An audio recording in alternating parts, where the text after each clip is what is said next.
વડોદરાથી સમાચાર મળી આવ્યા છે કે નવા વર્ષની ઉજવણીના શાંતિમય અવસરે વડોદરા ઇસ્કોન મંદિર ખાતે મહાયજ્ઞ યોજાયો હતો। વૈદિક વિધિ મુજબ યજ્ઞ આહુતિ આપી વિશ્વ શાંતિ, સમાજમાં સુખ સમૃદ્ધિ અને સૌના કલ્યાણ માટે પ્રાર્થના કરવામાં આવી હતી। ઉપસ્થિત મહાનુભાવોએ નવા વર્ષની શુભકામનાઓ પાઠવતા કહ્યું છે કે આવા ધાર્મિક અને સાંસ્કૃતિક કાર્યક્રમો સમાજમાં એકતા અને સકારાત્મકતા વધારવા માટે મહત્વપૂર્ણ છે।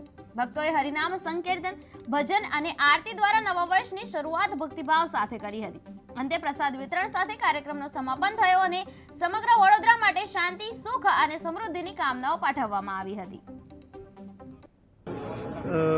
प्रभु जी क्या कहेंगे आज जिस अवसर हर साल की तरह इस बार भी इस्कॉन मंदिर में विश्व शांति यज्ञ का आयोजन किया गया। काफ़ी लोग यज्ञ में आए बैठे, क्या पर्पस है और किस तरह का पूरा भक्तिमय माहौल नए साल में देखने को मिला?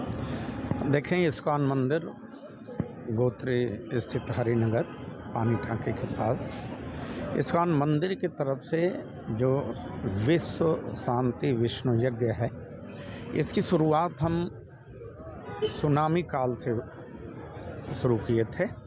सुनामी 26 या 27 तारीख का था और उन्हीं के संदर्भ में उस समय 1 जनवरी को 10 या 12 या 15 भक्तों के द्वारा यज्ञ के शुरू हुआ था।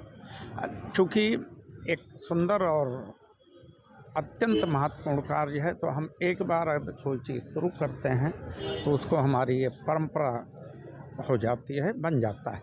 तो उसी के संदर्भ में यज्ञ शुरू हुआ और 23 साल हो चुके हैं। यज्ञ का मकसद है कि हमारे पारिवारिक समाज